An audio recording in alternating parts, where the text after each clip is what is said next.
kayong tumayo para sa ating panalangin. Iris, pwede mo ba akong pamunuan ng ating panalangin? Sa ngalan ng Ama, sa Anak, at sa Espiritu Santo, panalangin kay Santa Cecilia, o Mahal namin Santa Cecilia, matamis na tinig at tinig sa puso ni Jesus, kami ay nagsusumamo sa iyo, na sana kami iyong gabayan. Dalangin po kami, mga tulungan mo kami gumawit ng kalutigan ng Panginoon. at para sa kalutigan ng Panginoon. Bigyan mo po kami ng tinig upang awitin ang amin. Gaya na ginawa mo sa oras ng iyong kamatayan. Dalangin po kami, mahal namin Patron Santa Cecilia. Santa Cecilia, Dalangin mo po kami. sa Roman Bautista ng Yasari, Dalangin mo po kami. Jesus, manatinig ka sa aming mga puso. Amen. Salamat sa Santo. Amen. Magandang umaga, grade 2. Magandang umaga po, Pinipili. Ako nga pala, ang magiging tulong nyo, ako ay si Jane Carr Resurrection. Maaari niyo akong tawaging Binibining Jane Carr. Magandang umaga po, Pinipili. Bago kayo umupo, pakipulot ng mga kalat sa inyong paligid at pagkahanay ng inyong mga kapitan. Mahanay na ba ang lahat? Opo! Maaari na kayong umupo. Maaari ko bang malaman kung sino ang lumiban sa ating klase ngayon? Wala po! Mahusay, bigyan mo nga ng tatlong bagsakan yung mga sarili dahil walang lumiban. Ngayon naman, may handa ako mga nagtutulong sa aking pinag-aralan. Una ay ang sumunod sa mga tagumpili ng guro. Bakit nga ba mahalaga ang sumunod sa tagumpili ng guro? Driving? Para po hindi tayo magkamali. Okay, mahusay. Pangalawa naman, itaas ang kamay kapag gustong sumagot. Chanel at Jay, bakit kayo okay? Dahil po, pumunta po kami sa CR po, teacher. Okay. Wala kayo po. Pangalawa ay itaas ang kamay kapag gustong sumagot.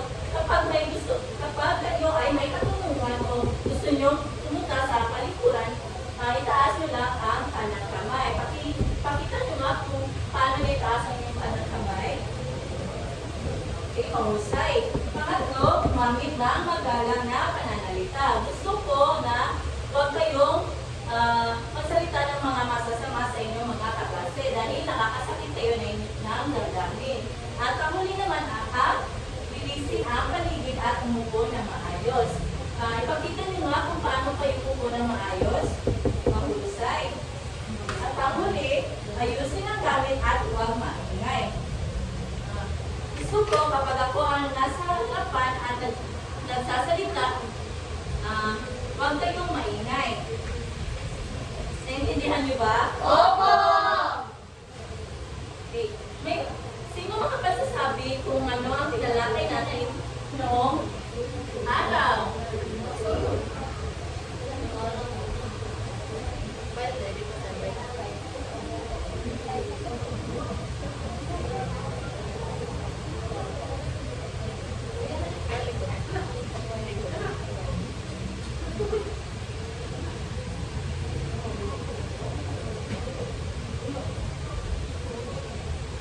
Okay, sino ang makapagsasabi kung ano ang tinalakay natin noong nakaraan?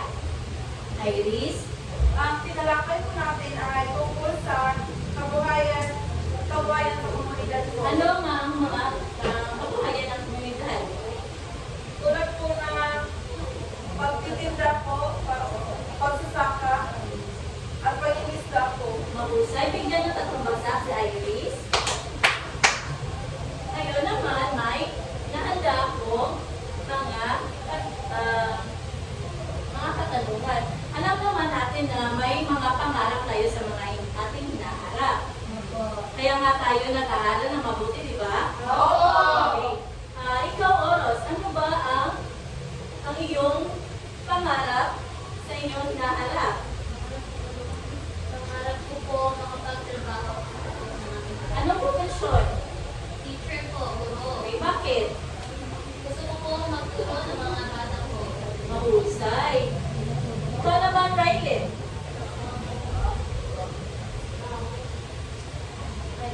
Ano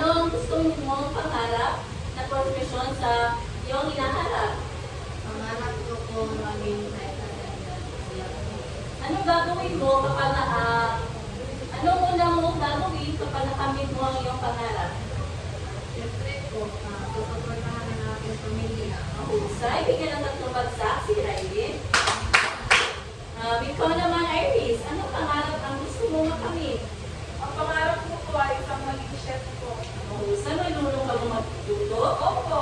Kagaya ng ano? Tulad po ng, ano po, pancit. Wow, sarap na kanya. Parang nagugutom na ako. Okay. Sino ang inspirasyon nyo sa iyong napiling karera? Iris? Ang aking magulang po. Bakit? Dahil po ay, sila po ang dahil po ay sila po nagbibigay sa akin ng lakas at inspirasyon po. Mahusay. Ngayon naman ay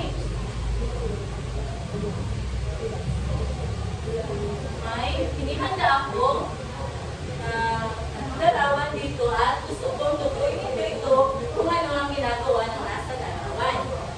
Tutuin ninyo. Oh.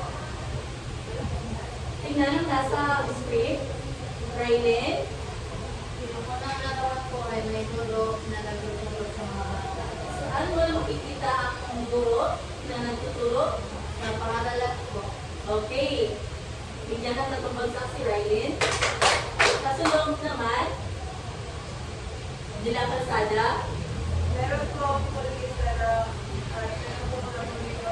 Meron po na huli ang police ko. Sa tingin mo, bakit siya hinuhuli? Kapag meron po siyang kasalanan po, teacher. Okay, mahusay. Baka siya ay may kasalanan o siya ay nagnakaw. Kasunod naman ay Iris. Ano po, isang po bumbero. Pinakakita ka na ba ng bumbero? Opo. Kapag may sunog, anong unang tatawagan? Bumbero po. Mahusay. Bigyan ng tatlong bagsak si Iris. Kasunod ng mga larawan. Pakibo. Kalawang larawan. Presidente po. Sino ang idolo mong presidente? Si Duterte po. Mahusay. Bakit? Dahil marami po siyang natulungan ng mga tao po. Okay, mahusay. Bigyan ng tatlong bagsak si Pakibo. At huling larawan naman ay Rylin. ako ay isang doktor na nag-check up ng kanyang pasyente. Okay. Ngayon, may tatanong ako sa inyo. Bakit mahalaga ang ganitong tungkulin sa ating lipunan? Oros? Mahalaga ang mga ito dahil sila ang nagdadala ng kaayusan at kaunlaran sa ating komunidad. Mahusay dahil mahalaga sila ang pamunuan ng ating komunidad. Pangalawa, sa palagay ninyo, ano ang magiging paksa natin ngayon batay sa mga larawan na aking pinakita? Iris? Ano po, pamumuno at paglilingkod sa komunidad mo. Mahusay, bigyan ng tatlong bagsak si Iris.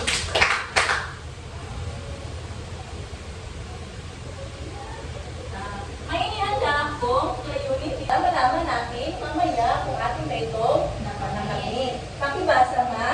Sa pamamagitan ng kanta presentation matungkol sa Mga pamumuno at paglilingkod sa komunidad. ang mga kalat ay nagkasama makakuha ng 85% ng katupakan ng nakikilala ng iba't ibang namumuno sa komunidad ng mga kahalagahan ng mga serbisyong magbibigay ng mga naglilingkod sa komunidad at na ipapakita ang pitong pagkikilahok sa mga gawain ng komunidad bilang bahagi ng serbisyo. Okay. Para malaman natin kung ating pang mas malaman ang ating paksa ay mayroon ka ba mapasasabi kung ano ang una kong ipinakita kanina? Nalarawan kanina? Ang una kong ipinakita? Chanel? Meron pong guro po teacher. Guro, mahusay. Ano nga ba ang tungkulin ng guro? Chanel? Ang guro po ay siya po ang nagbibigay siya po ay nagtuturo sa mga bata para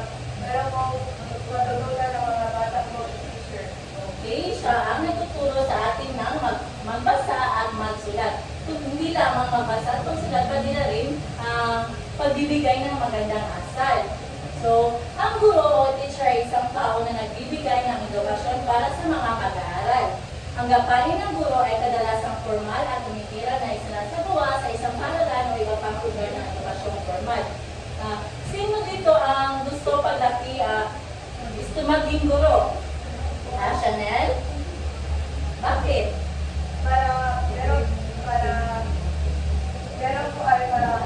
Gusto ko po maging teacher po. Dahil makatulong po ako sa mga bata po. Sino ang inspirasyon mo sa pagiging guro? Yung parang ko po sa kinder po teacher. Okay. Dahil lagi po siya magtulong. Husay. Bakit mahalaga ang guro sa ating komunidad? Rylin? Dahil sila po ang tumayo, pangalawang magulang ng mga bata at magtuturo ng mga asal. Mahusay, bigyan ng 3 bagsak si Rylin. Kasunod naman, ano ang pinakita kong larawan? Iris? Isang pulis po. Okay. Pulis. Ano nga ba ang pulis? Iris? Okay, ano nga ba ang pulis? Ang pulis po, ito po ang lumalaki sa mga masasamang tao po. Kung ikaw ay nakakita ng magnanakaw, anong una mong tatawagan? Ang pulis po, Okay, mahusay. Ano bang dala ng pulis? bali nagbatutak po. Okay, mahusay. Ang pulis, siya, mahusay, pakiupo. Umupo. Bigyan ng 3 bagsak si Iris. Okay, ang pulis ay siyang naghuhuli sa mga taong may kasalanan o nagnanakaw. Ang pulis ay siyang taong nagtatrabaho para panatilihin ang kapayapaan, kaayusan at seguridad sa komunidad. Sila ang nag-iimbestiga ng mga krimen at tumutulong para protektahan ang mga tao at ang kanilang ari-arian mula sa pangalip at krimen. Nakakita na ba kayo ng pulis? Oo! Natakot ba kayo? Hindi! Parang sa Irish Kurt crush yung mga pulis.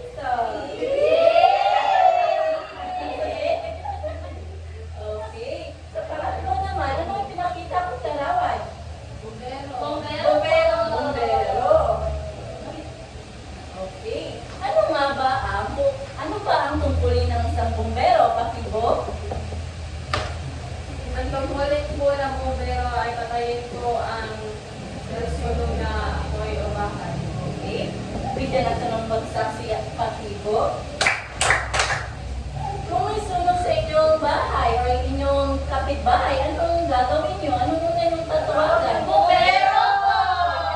Okay. Mahalaga ba ang bombero? Oo! Bakit, Iris?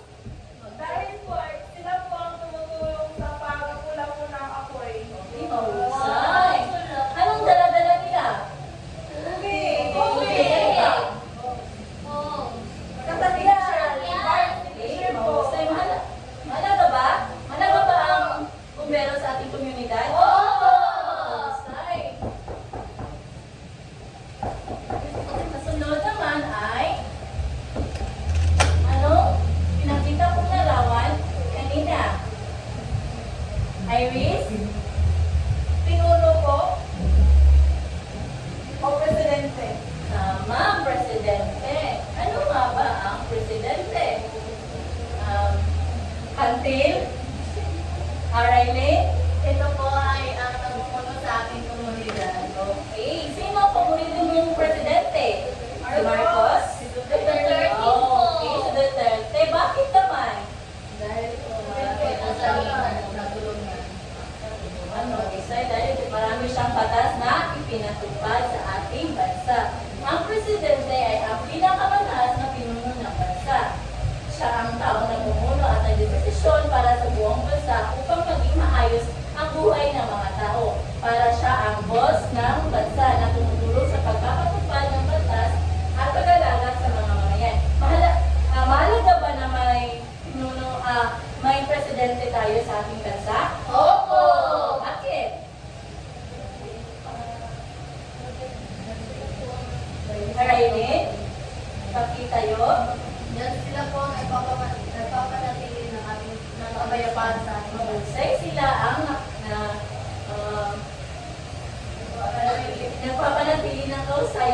pagpapatupad ng batas.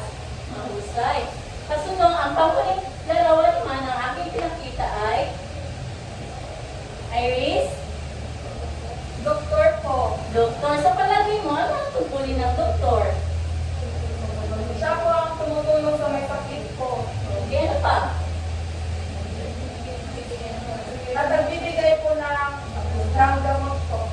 Okay, sila ang nagbibigay ng gamot sa mga taong may sakit. Okay. Ito ay isang tao na profesional sa pag-alaga at paggamot ng mga sakit upang mapanatili ang kalusugan ng tao. Maaari rin siyang tawaging guro ng kalusugan dahil nagbibigay siya ng kalaman at pag-aalaga tungkol sa kalusugan. Mahalaga ba na may doktor o profesional na doktor sa ating lipunan? Oo! Bakit naman, Jay?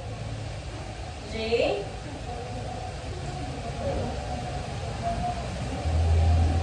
Para merong gumagamot sa mga May sakit, mahusay, para may gumamot sa mga tao, may sakit. Kung ikaw ay magiging doktor balang araw,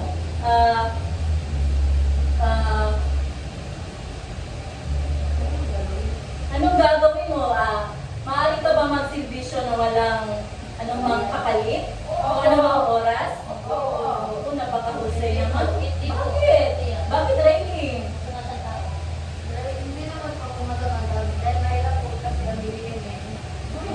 Okay. Okay, para sa iyong kasagutan lang yan. Pero sa iba, feeling ba kayong mag-servisyo kahit walang sahod? Opo. Bakit? Bakit, Iris? Gusto ko malaman kung anong sagot mo. Opo. Ay, para po makatulong po ako sa mga taong yung wala po at yung malalayo po sa hospital po. Mahusay! Mahusay si Iris. Para may puso siyang mamon. Kasi, okay. Bigyan ng tatlong bagsak si Iris.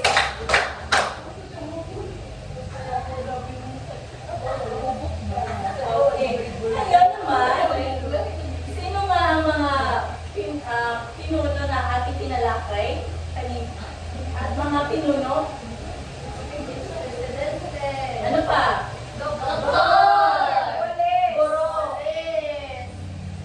Pakitaas ang kamay kung kaya sumagot. Iris.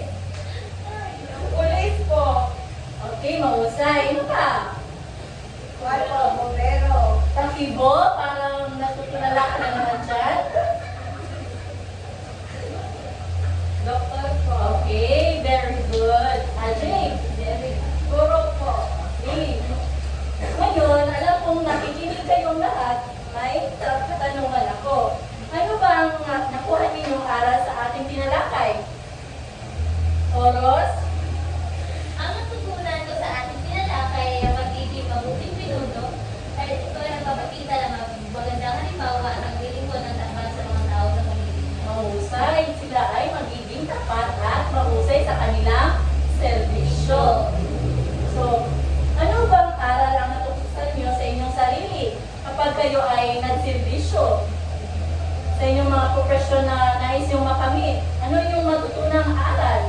Or inyong anong matutuklasan nyo sa inyong sarili? Iris?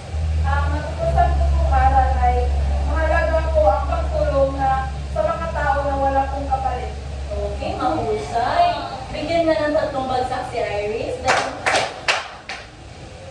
Ngayon naman, sa aling asignatura natin maihahambing ang ating paksang tinalakay.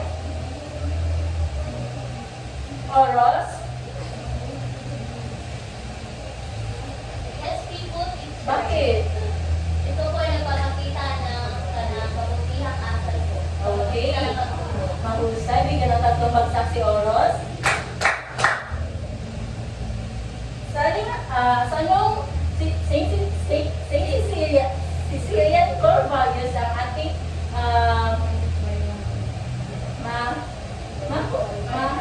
may hambing sa ating paksa.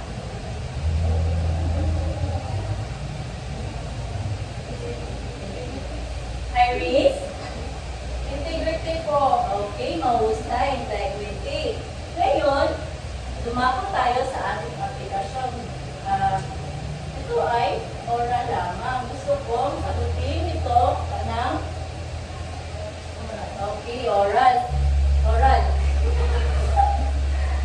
Ang patlang ay nagtuturo upang makapagbasa, makasulat at makapagbilang. Iris?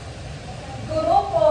Bakit? Bakit mo sabing guro? Dahil po ay sila po ang tuturo sa mga mag-aaral kung paano magbasa at magsulat po. Mahusay, bigla ng dalawang palakpak si Iris. Kasunod naman, ang patlang ang tumutulong kapag may sunog. Pakibo. Bombero po. Okay, bumbero. Tama ba si Pakibo? Yes po! Eh, bakit bumbero Pakibo? Sila po ang pumapatay sa sunog po. Okay, mahusay. Bigla ng dalawang bagsak si Pakibo. Kasunod naman, ang patlang ang namumuno sa ating bansa. Jade. Punong barangay po. Namumuno sa ating bansa. Presidente. Okay, tama ba, Presidente? Opo. Okay, bakit Presidente? Dahil po siya ay namumuno ng ating Okay, bansa. mahusay. Bigyan ng dalawang bagsak si Jade. Kasunod naman ay ang humuhuli sa mga masasamang tao. Adela Calzada. Police po. Bakit naman pulis? Sila po yung naguhuli sa mga tao po. Mahusay. Bigyan ng tatlong bagsak si Adela Calzada. At panghuli naman ay ang patlang nangangalaga sa kalusugan ng mga mamamayan. Iris, na again? Doktor po. Doktor. Bakit nasabi mo doktor ang nangangalaga sa kalusugan? Sila po ang nagbibigay lunas po sa mga may sakit po. Okay, mahusay. Bigyan ng dalawang bagsak sa Iris. Ngayon naman ay tumako tayo sa ating pagtataya kung mas lalo nyo pang naintindihan ang ating paksa. Okay, may nanda ako dito. Okay. Sa unang pagtataya, pakibilang nasa hanay. Dalawa po. Okay, dalawa. Dalawa po.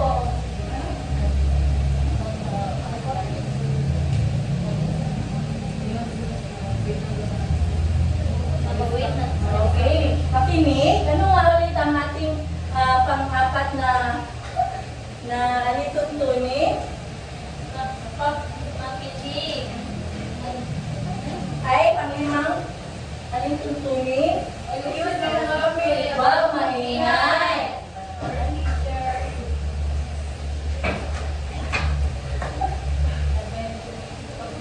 Okay. Bago ninyo sagutan, ay babasahin ko muna ang panito. Basahin na mabuti ang mga sitwasyon at sagutin ang mga tanong gamit ang tamang sagot. Mula sa sumusunod. Pulis, guro, doktor, presidente, bumbero, punong barangay. Isulat ang sagot sa ibaba ng mga kasagutan. Ng mga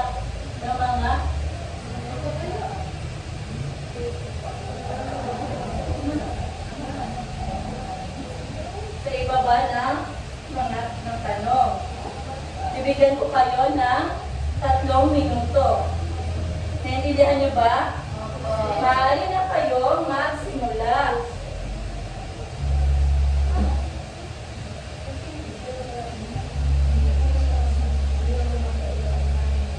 Tatlong minuto. So, bigyan ko kayo ng 3 minuto.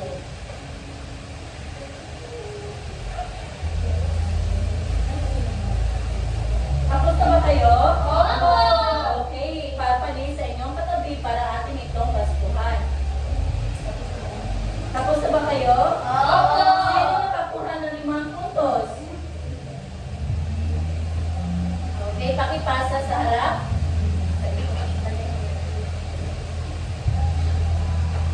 Okay. Sa pangalawa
pwestuhan na natin.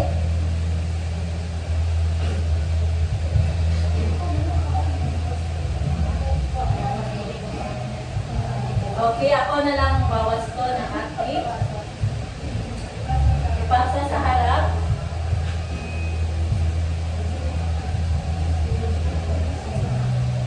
Ito po. Ngayon naman ay babalikan natin ang ating layunin kung atin ba itong nakamit.